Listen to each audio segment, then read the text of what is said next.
We talked about Dylan Mulvaney, a single trans influencer who was on a single can of beer for months.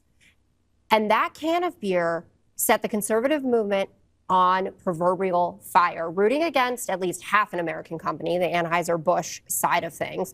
Kid Rock out there doing target practice with Budweiser cans, people vowing to decimate that brand. And Dylan Mulvaney has much less of an impact on people's lives than Elon Musk does. So is that okay? Or that was wrong too, and everyone wants to mea culpa over that? That was Jessica Tarlov on Fox News talking about boycotts, specifically in regards to the outrage on the right over Elon stocks tanking and Tesla sales going down. In the bit right before the clip that I showed you, Tarlov clarified that arson and vandalism are bad, something that I thought wouldn't need to be clarified. But in the comment section, half of the comments were talking about the Tesla fires and attacks as if they didn't hear her acknowledge them before making her actual point. She also said that the point she was making was a free market point, and that's really what it comes down to.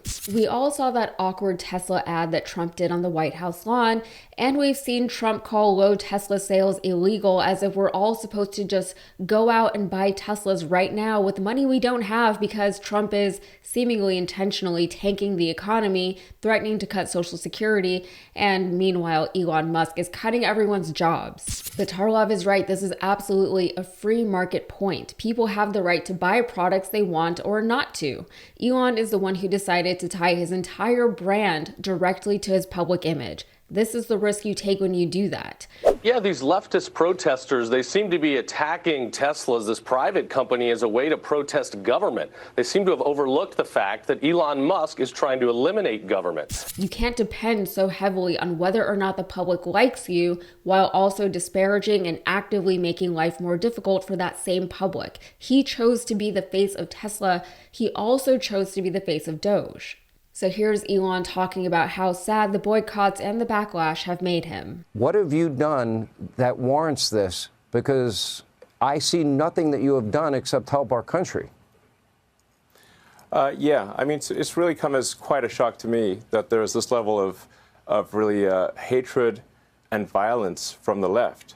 I always thought the left, or Democrats, were supposed to be the party of empathy, the party of caring.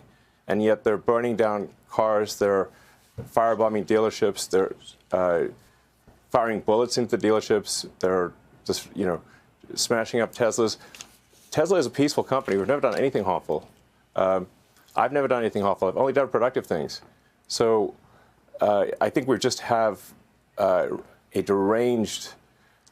there's some kind of mental illness thing going on here, because this doesn't make any sense. When Elon Musk goes on television saying that he thought the Democrats were the party of empathy, it does not elicit empathy and sympathy for him. It doesn't make people think, he's right. I really should be kinder or feel more compassion for this man who has not shown kindness or compassion for anyone else. I don't know what he's going through as the richest and arguably most powerful man in the world, this poor, poor rich man. That's not what happens. That empathy does not extend to him. It extends to the people who are suffering because of him and because of people like him. He says he's never done harm to anyone.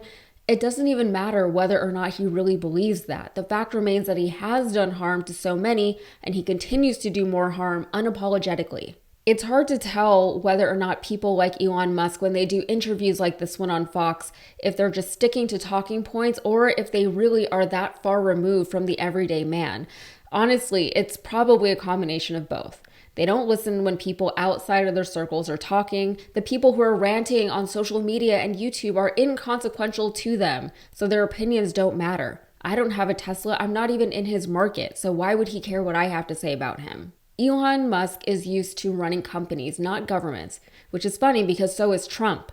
And companies are, not to be dramatic, but they're a little tyrannical. Whoever's at the top is usually unelected and has far-reaching powers that are maybe checked somewhat by a board or by laws and regulations, but there's not always a board to hold the leader accountable, and there are ways to bypass laws and regulations. The leaders can make demands of people as they please, as opposed to enacting democratically supported changes within the organization, and if the workers don't abide by those demands, then what do they say? you're free to leave. But they know that that's not a real choice that workers have. Most workers can't quit their jobs every time a policy is enacted that they don't like.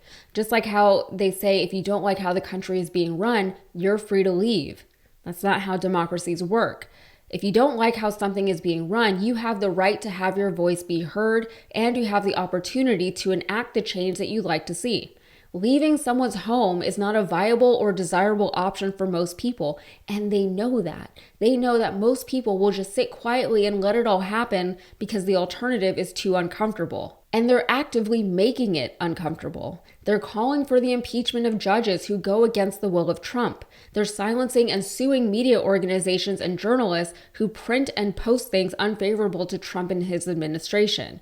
This is all wildly undemocratic, and it's all systematic. The things people like Elon Musk and Donald Trump say and do publicly must be assumed to be part of some larger strategy that they're implementing.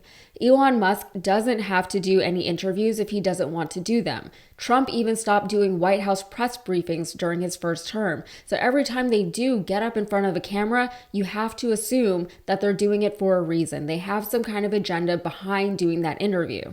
So is Elon Musk really sad that we don't like him? Did he really think that parading around on stage at CPAC with a chainsaw would endear people to him? I couldn't say what he thought would or wouldn't happen. He lives in a different world than the rest of us. Remember, this is the same guy who once told advertisers who didn't want to work with him anymore to go F themselves, while at the same time lamenting that advertisers didn't want to work with him. It's just basic capitalism. People spend their money where they want to spend it, on things that they want to spend it on. If they don't want to spend it on Elon Musk, and if they don't want any of his products, they can't be made to patronize his business. Ezra Klein did an interview on MSNBC recently discussing the fallacy of Doge and why the future that Elon Musk and Donald Trump are building is an ugly one. Efficiency has to be towards something. Efficient at what? It drives me crazy. Look, you can be real efficient at citing fossil fuel, and you can be efficient at building clean energy, and those are opposite visions of the future. You can be efficient at driving people out of this country, at deporting people, and you can be efficient at building affordable housing for the people in this country, and they're opposite visions of the future. Yeah, I'd like a Department of Government Efficiency, but I would also like a government that is led by people who have a humane vision of the future. And the problem with Doge, the problem with Trump, the problem with Musk, the problem with Vance is not just that they are trying to break the government and corrupt it, though they are, it's that their vision of the future is terrible. That was just a short clip, but the rest of the interview is worth checking out. All right, that's it for me. If you got anything out of this, please like the video and subscribe to the channel for more. Thanks.